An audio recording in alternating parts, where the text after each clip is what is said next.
Welcome, I'm Paul, this is Dave. Today I have 18 Glitch in the Matrix Paranormal, and a couple creepy stories, even a seafaring creepy story. Very terrifying. Let's get to it. Case file number 3134, written by IGN Solar 7, Through the Iron Veil. In high school, I was in the car with a buddy, and he was racing our other buddy to the taco shop late at night. We're probably going 40 or 50 miles per hour over the speed limit. Dumb, I know. And when we hit the train tracks, I'm looking over at the other car in the right lane, and I see a fucking train. But the crossing barriers weren't down, lights weren't blinking, and I swear to God the thing looked like it was partially transparent.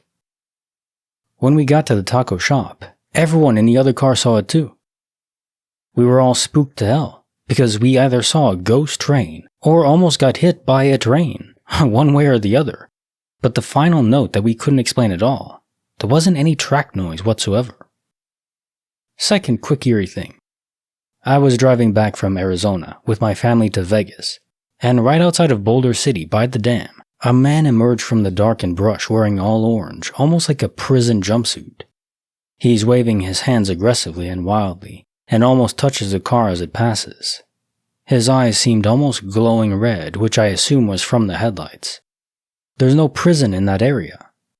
I called the cops to go check out if someone had an accident, but with my internet research later, I never saw an accident or any follow-up on it.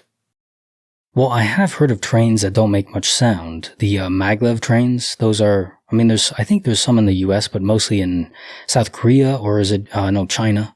Yeah, they have bullet trains that go like 400 miles per hour, even faster maybe? It's insane. I think they still make some noise, but obviously not the train tracks because they're literally levitating above it. Now, whatever area you're in, I don't think this was the case for you, so if it's a conventional train, making no noise and looking transparent, okay, you got yourself a ghost train there. It's like straight from Ghostbusters. Ghostbusters 2, yeah. Still a decent movie. I don't like the slime though. Case file number 3135, written by Twitfout, The Triangle Tear. We had a concrete pour today, and during the pour, I noticed that my shirt had been ripped on the right sleeve. I have a tear on my left sleeve already, and thought to myself, great, now both sleeves are ripped. The thing is, I don't actually remember the tear itself happening, just looking at my arm and seeing it. Pouring concrete can be fast-paced. I did, however, quickly blame a screw that was poking out of a piece of plywood. The tear was in a triangle shape, one side left dangling in the wind, and I remember clear as day being able to see my skin. I get home, and I remember trying to be careful not to rip it more when taking it off. After that, I completely forgot about it until I'm getting ready for work the next day, and the tear isn't there anymore. The interesting thing is that by having my skin exposed while working on the concrete, it had left 3 distinct, mild concrete burns in the place where my skin was exposed, oddly in the shape of a triangle if you were to connect them. I even tried putting the shirt on backwards to see if I had made that mistake, but it was instantly uncomfortable, and the tear wasn't even in the same spot. Yeah, we've had instances of this before for sure, where objects spontaneously recover if they're damaged. They reset in time, effectively, and you can imagine this just as data. It's like resetting your computer, where Windows has these, usually automatic now, file systems that are basically a snapshot of what your computer was like before. You can do a system restore to them. Kind of like that, just applied to different objects. Pretty cool. But if that is the case, someone is actively pressing a button to restore the item. Now, why would they do that? For a shirt?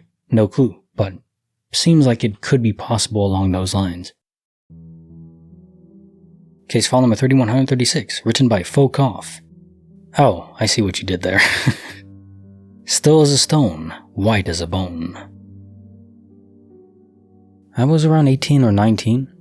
I was with a couple cousins and 2 of their friends, myself sitting in the back left passenger seat. We were driving on a somewhat long stretch of road in our desert town, one that takes 3 to 5 minutes to drive through, if memory serves.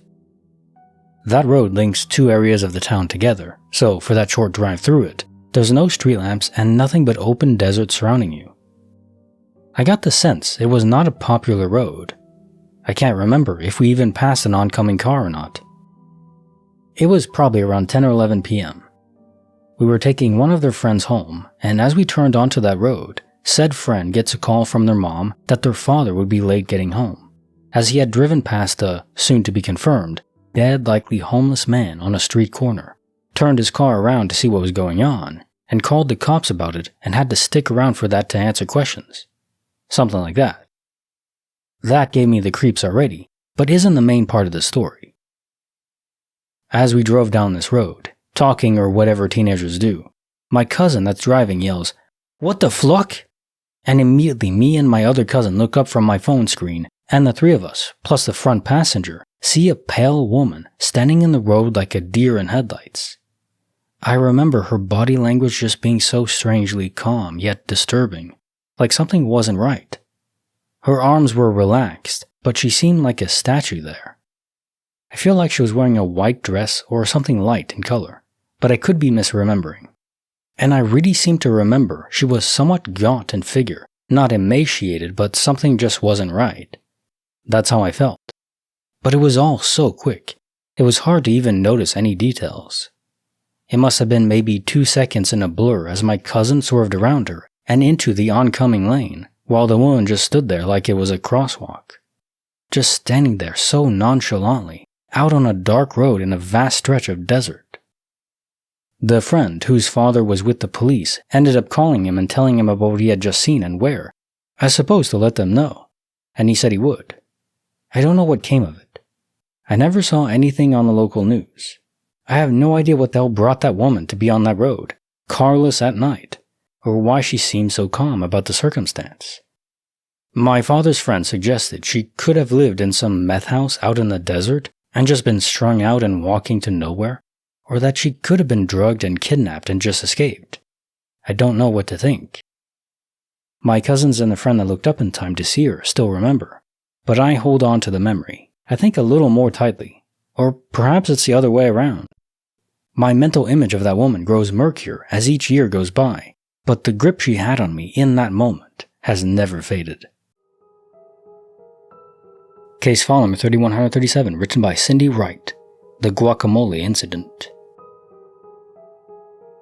So here's the thing. Every Sunday I make guacamole. It's my little ritual, and every time I use exactly half a lime, just half. I squeeze it in, mix everything, and put the other half back in the fridge for later. This Sunday was no different. I made my guac, used half a lime, and left the other half in the fridge. Easy. Then on Wednesday, I decided to make another guacamole because my sister hadn't eaten her avocado yet, and I didn't want it to go bad. I asked if I could use it, she said yes, and I remembered. Perfect, I still have that other half of the lime from Sunday. So I grab it, squeeze it in, eat, chill. Everything is normal. Until today, Thursday. I open the fridge to grab my yogurt and boom, another half of a lime is just sitting there. The same spot, same size, fresh as fluck. Now, that wouldn't be weird if someone else in the house used limes, but no one else does. My mom and sister don't even touch limes. The only citrus we ever use is lemon, and that's only when we bake lemon cake, which we haven't done in weeks because my mom's on a diet. So now I'm like, what? Because I swear I used that last half yesterday. To be sure, I even checked the trash and yeah, the 2 old lime halves are still there. Both of them at the top parts, the ones without the little stem hole. But the one in my fridge right now is clearly the bottom half side of where the stem connects to the tree, which makes no sense, because somehow I now have 3 halves of 1 lime, and the new one looks freshly cut. Like, who cut it? Where did it come from? I'm honestly questioning reality at this point. Either I accidentally discovered lime duplication, or the matrix just glitched right inside my fridge. Case file number 3138, written by Chino33, Sleeping in the Nook.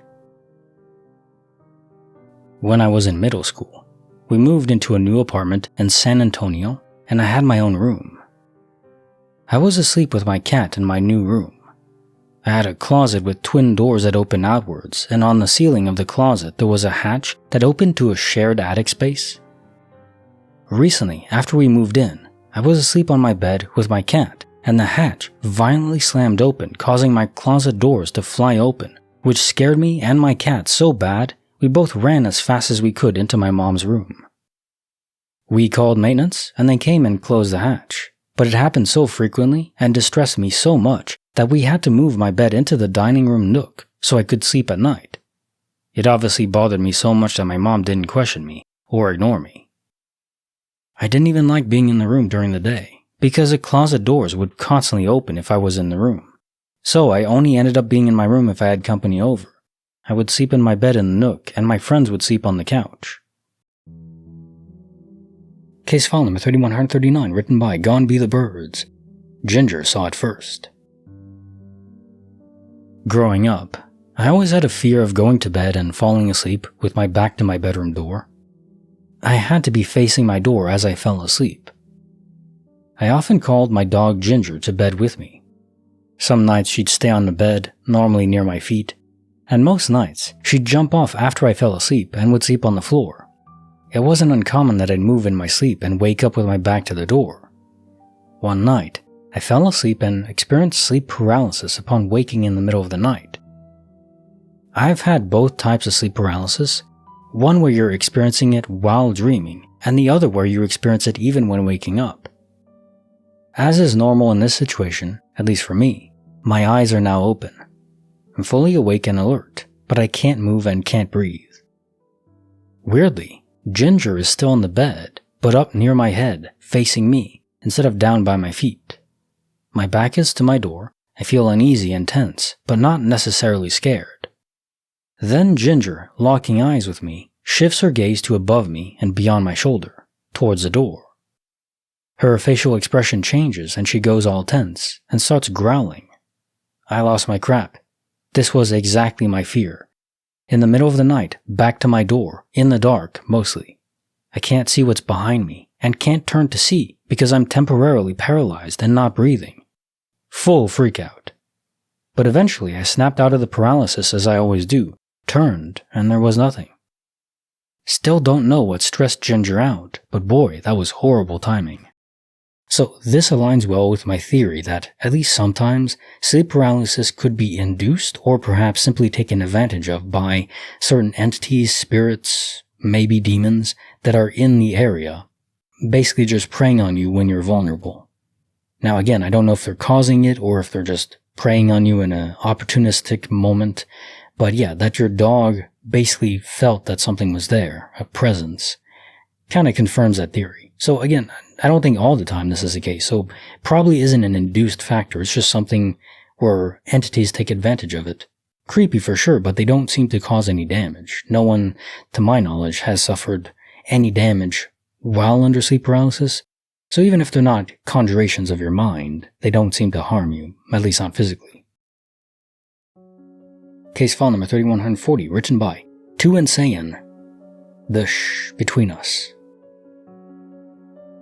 My wife and I were staying in a hotel in a small, old town in central Italy. The hotel used to be the house of some rich guy a long time ago, and they kept a lot of the original decorations. The ceiling was painted, a lot of stuff was made of stone and looked very old, but the bed and bathroom were very modern, so much so that they stuck out. It was a really cool experience, and the area was so different from a lot of the touristy places we had been. Not a lot of people spoke English. The village was on a hill, and if you went to the edge of town and looked out, it was just endless beautiful countryside. One night, when we were in our room, my wife was looking through our luggage for something because she was going to take a shower. I was sitting on the bed, and we were both kind of facing away from each other. Directly in between us, we both heard a very clear, human-sounding shh.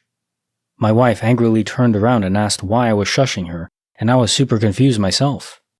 I started laughing and said that wasn't me, and she went pale and started freaking out, asking if I was fucking with her.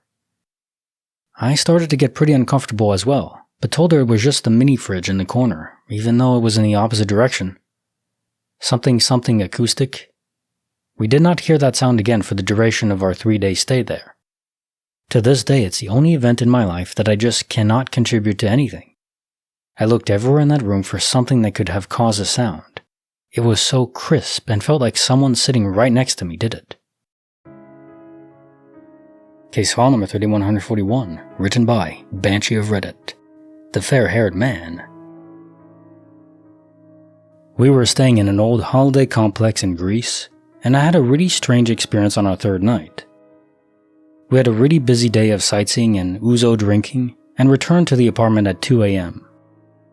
Both worse for wear and hungry. My husband had passed out from the sun and booze, and I decided to cook a snack. I must have also passed out as I recalled the most vivid dream. I was having a picnic in a beautiful field and was feeling really relaxed. I was trying to fall asleep in my dream and was approached by a fair-haired man. He told me not to fall asleep and to wake up immediately.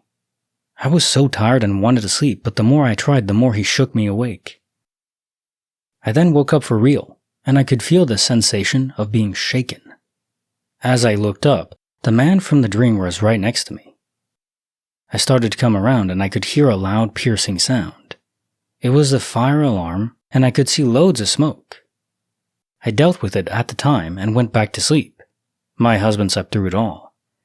I decided not to tell anyone about the fire. Thankfully, there was minimal damage. However, I found out some eerie information on the last day. We were having farewell drinks and the manager asked us if we had met the ghost yet. We got him to elaborate and found out our apartment complex was haunted by a fair-haired man. This was further backed up by some of the other holiday makers. The above could all have been a dream, but my husband still jokes we were saved by a ghost. Case file number 3142, written by Slorm333, The Gurney and the Sea. It was a random YouTube video with Jeffree Star in it. I don't remember what he was talking about, but it was probably makeup. Suddenly, he looked directly at me and said, "The power is going to go out." I immediately woke up and, what do you know, the power went out. It really freaked me out for a while. I've also had tons of episodes of sleep paralysis and more nightmares than I can remember. One time when I was about 5 or 6 months pregnant, I dreamt that I was kidnapped by 2 men. One was young, one was older. They brought me to a horrible room that looked similar to an abandoned morgue and strapped me to a gurney where I lay for hours being tormented and tortured. Finally they left, but I still couldn't move and had to pee so badly that I ended up peeing all over myself on the gurney and woke up screaming to find that I had actually wet the bed for the first time in my adult life. I wet the bed quite a few times as a child. That was pretty damn awful. Once I had a very vivid nightmare where I was stranded in the middle of the deep blue, all alone, and was devoured by a particularly massive great white. It was so real that I developed a huge fear of sharks, specifically great whites, and now it's hard to even look at them. I felt all of the feelings of being in a cold ocean, the choking and burning of the salt water, and being devoured alive. It was horrifying. I had another dream where I was stung by a wasp and woke up to my arm burning where I had been stung, but nothing actually bit or stung me, so that was odd. Case file number 3143, written by Holly Bums, Late Service. One that sticks out in my mind was when I was working in this Italian restaurant as a chef. The restaurant was a 2-story building with upstairs dining. The head chef and myself were the only ones left in the restaurant after dinner shift ended. It would have been somewhere between 10:30 p.m. and 12 p.m. at night. It's been about 6 years.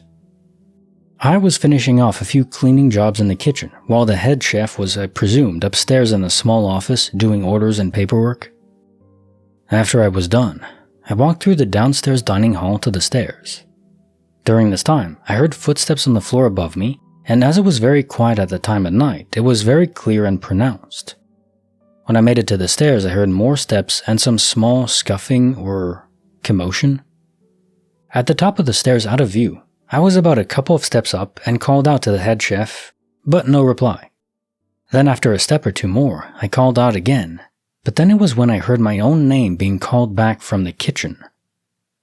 It was the head chef's voice coming from behind me.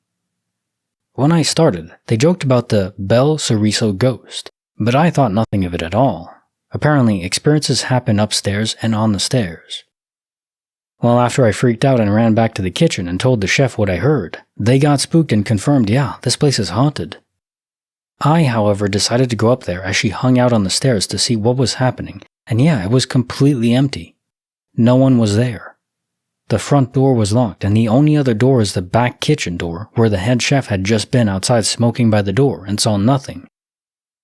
The people who worked there told me other stories that happened to them, but that was the only one I personally experienced. I worked there for about 2 years, and that was the only experience of anything close to that happening. It wasn't a spooky place, a very standard, semi-fine dining Italian restaurant. Case file number 3144, written by Coastal Flame 59. Uncanny Refreshment. For the past 3 days, I've been suffering some serious anxiety and panic attack grievances and an impending doom sensation. I always felt like my heart was going to give out. I work from home, so I get stressed sitting all day. I would always distract myself from my anxiety by popping a mint. I always have a can of Barclays blue peppermints on my desk and would pop one when I was bored. Yesterday, I realized that I'd emptied the entire can. I opened it and saw that there were no mints, only little crumbs. The next morning, I woke up and went about my day. I realized now at about 8 p.m. that I didn't throw away the mint can from yesterday. I picked it up and noticed it rattled. I was surprised, and when I opened it, there they were. There were 8 mints inside. I have one in my mouth right now as I'm typing this and losing my marbles. I have a distinct memory of opening the can and putting the very last one in my mouth and leaving the can on my desk and seeing the crumbs. Does anyone else have a memory like this? Case file number 3145, written by Jazzbag4183. A lamp, a pillow, and the impossible. At my mate's place, around 11 years old, I was being looked after while my parents took my younger brother to a doctor's appointment in the city, around an hour away. Found a bird's egg, put it under a lamp on my pillow. My mate had to go swim training with his sister and mom. There was only about a 30-minute gap between them leaving and my parents arriving, so being 2001, I was left alone at my mate's place. My mate said, "Check the egg before you go." Parents drove up the driveway and honked. Mom came to the door, opened it, and said, "Come on, let's go," without going up the stairs. I checked the egg, and the lamp had fallen over. I put it back up and left. When we got home, my brother was one of those kids who had to be first through the door like it was a competition. He went to his room and yelled, "Hey, what's this bird egg doing on my bed?" Mom picked it up and accidentally dropped it. 45 later, I get a call from my mate asking where the fuck the egg had gone. I have no idea how, but that egg teleported 800 meters around the corner to my place. Nobody was in my mate's house but me. My home was locked.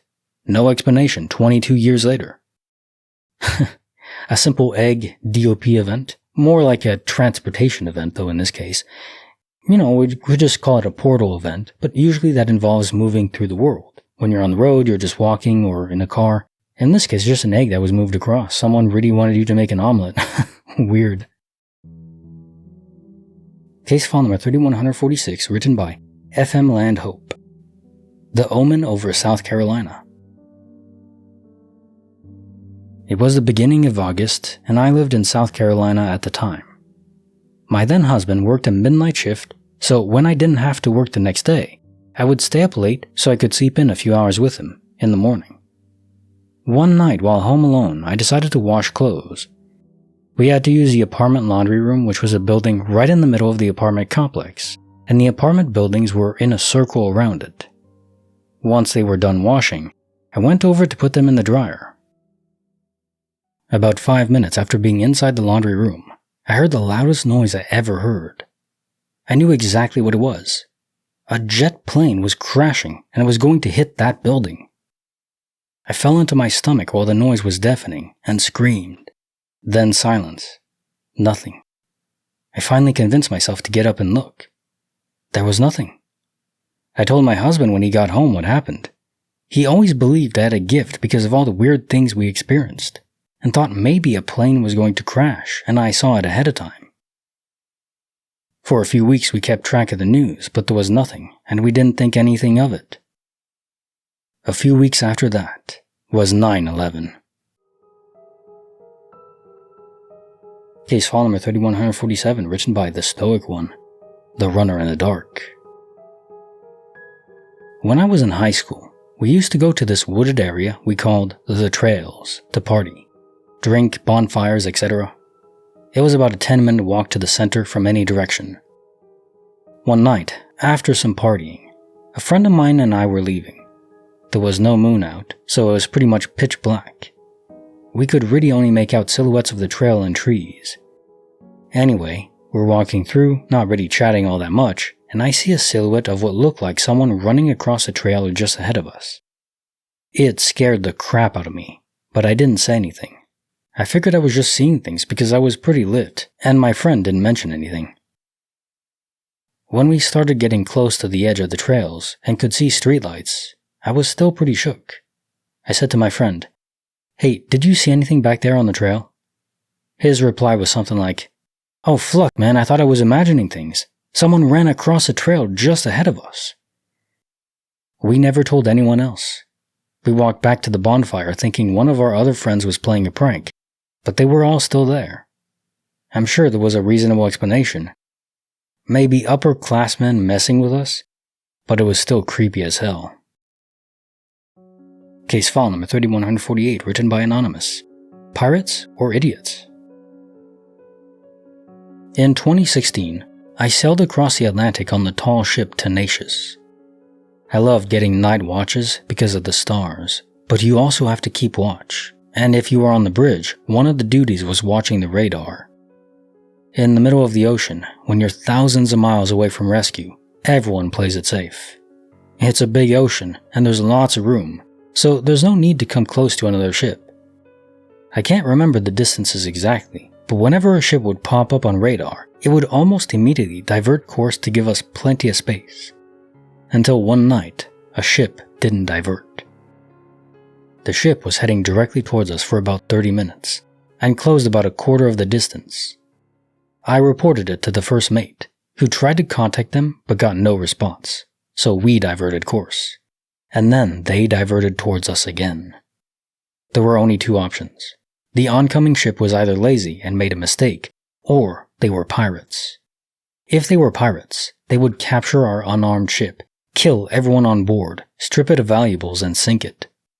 Our only defense were fire hoses, and we were under no illusions on how effective those would be against AK-47s. Or they just had a lazy dumbbutt at the helm in the middle of the night. It was extremely eerie watching that tiny blip slowly approach on radar, knowing that it was either totally harmless or almost certain death. All hands were called to deck, and watched it come right at us for another 30 minutes before it finally changed course away from us. Then everyone not on watch got very drunk. So, not a glitch, not supernatural, just creepy as hell. The problem is, if you try to take weapons with you on a ship, out in the ocean, there's no one there to stop you. But if you get to port, in most countries, you can't have weapons on board. Like, even if you don't take them onto the mainland, you just can't even have them there. Which is really weird to me. I think you should at least be able to defend yourself out in the high seas, because yeah, pirates are not, they're not just, pirates in the Caribbean, in the movies, or in the past 17th century. They still exist today. And the US military does some work to try to dissuade pirates and take them out when they can, but they don't get all of them. So yeah, there's pirates out there for sure. And there's a movie I saw probably a year ago, Captain Phillips with Tom Hanks, and it basically goes over this. Not a small ship, they're on a cargo ship, I believe. And yeah, they're just on the high seas, going about their business. But yeah, there's pirates that attack them. And my God, the ending scene, or the last 20 minutes of that movie, probably the best acting I've ever seen in my life on unreal level. Great movie, really hard to watch, but worth watching nevertheless. Case file number 3149, written by Young Grandpa. Trinkets from Beyond. My dad had been suffering from cancer. We knew his death was imminent. Last Friday after midnight, my wife had a dream about him. He was standing by a dresser. He's been bedridden for over a month. Without talking, he gestured for her to come over. He suddenly relaxed, like a great weight had been lifted from his shoulders. He then gave her gifts for each of the grandkids, little trinkets that had been sitting on the dresser next to him in the dream. His wife woke up and told me about the dream, Weird, sad, but not creepy. Until 30 minutes later, when we got the call that Dad had just died.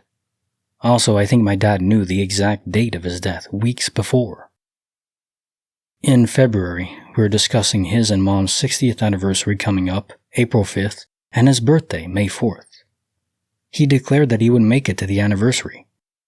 Mom said, "Why not your birthday?" He just sat back quietly and did not answer. He died on April 6th, possibly 7th. It was just around midnight. Case file number 3150, written by Brahe's Theorem, When the Dream Fights Back. So for context, this was shortly after the height of the whole Slender Man craze, after Marble Hornets had wrapped up, but before the tragedy in Wisconsin, about 2012 or so. I was 18 at the time. Whenever I'm under a lot of stress, my hell brain likes to respond by giving me nightmares, night after night, no reprieve, waking up screaming nightmares, and at this point all of them featured the Slender Man. They would always start as normal dreams, usually set at mine or my grandparents' house, and would proceed uneventfully, even pleasantly, until at some point a feeling of overwhelming fear and dread would take over, and the same thought would occur: he's here. It's then that I'd spot him, outside a window, leaning out of a closet, down a hallway, always hiding in plain sight, and that dread would turn to sheer terror and a primal need to escape that would wake me, usually screaming. One night, though, something was different. Early into one of those mundane dreams, chatting at my grandmother's house, I realized I was dreaming. I've had lucid dreams before, and I recognized an opportunity. I could fight back and drive the thing off. Again, something I'd done before to a previous haunt when I was younger. I immediately broke off from whatever I was doing in the dream and began to stalk around the house, calling out to the monster before finally spotting him in the backyard. With a quick blur of will, I was outside, and summoning up all the light and will I could, fully aware that this was my dream and I was in control. I simply willed it to vanish. And it fucking attacked. From a position across the yard, suddenly it was right next to me, looming over me at an impossible height. All my control failed in an instant. I was utterly powerless in my own lucid dream. My ears pounding with a keen ecstatic as a fear more pure and distilled than any I'd ever known in the waking world flooded over me. I tried to wake up, but couldn't. I tried to scream, but couldn't. All I knew with absolute certainty was that I was being punished for my arrogance, and I had no choice but to endure. An eternity later, I was mercifully allowed to wake up screaming again, and I didn't sleep the rest of that night, for fear of what would happen. Eventually, whatever was stressing me out in the waking world passed, and the nightmares ended, and soon thereafter, the Slender Man fell out of public consciousness. I never dreamed about it again, but to this day I don't try to lucid dream. If I ever realize I'm asleep, I just force myself awake, for fear that I'll run into that entity again. So, I'm actually afraid to lucid dream. Most of the time, in fact, 99% of the time I never remember my dreams, and even when I do, it's like this vague sensation just after you wake up. Maybe I'll remember for a minute, and then it just slowly fades away. I'm sure you know what I'm talking about. I think maybe that's the case for most people. I don't know how common it is to really remember your dreams. Maybe if you actively try to, like I know people have dream journals, they wake up and they try to write it down, which is interesting, but I never have nightmares to my knowledge, and I'd rather it stay that way. If I try to force myself into my subconscious, I don't know what's in there. I mean, it probably isn't nightmarish. I don't think, even when I was a kid or teenager, I did remember my dreams more. I don't recall ever having maybe one nightmare in my whole life, so I'm really lucky on that way. So if I force myself to be an active participant in my own subconscious, what would I see? Maybe it would just be an endless buffet of Subway and Chinese food or something, I don't know. Maybe I should lucid dream then. Case file number 3151, written by Anonymous. The Darkness in the Dark. I used to live in a haunted house. Every morning at about 6:30 a.m., footsteps could be heard in the back room. I called out to those footsteps one day, and he started walking towards me when they got to the doorway. I jumped out to confront it, and nothing was there. One night I couldn't sleep, so I started cleaning the house. I was in the back room at 6:30 a.m. A hand reached out from underneath the bed. It felt like a skeleton hand grabbed me by the ankle and tried to pull me underneath the bed. I was 350 pounds. I jumped up and stomped down, trying to crush it. Then I heard scratching coming from underneath the bed. I flipped the bed over, and nothing was there. Then I started hearing scratching coming from underneath the sink. I opened the cabinets and nothing was there. Then I heard scratching coming from underneath the tub. I then left and went to my parents' house. I told them what had happened, and they insinuated that I'm delusional. That's when I lifted my pants leg and pointed to where the hand grabbed me. It looked like somebody with very thick fingers, like a farmer, had grabbed my ankle. This house used to be surrounded by farmland.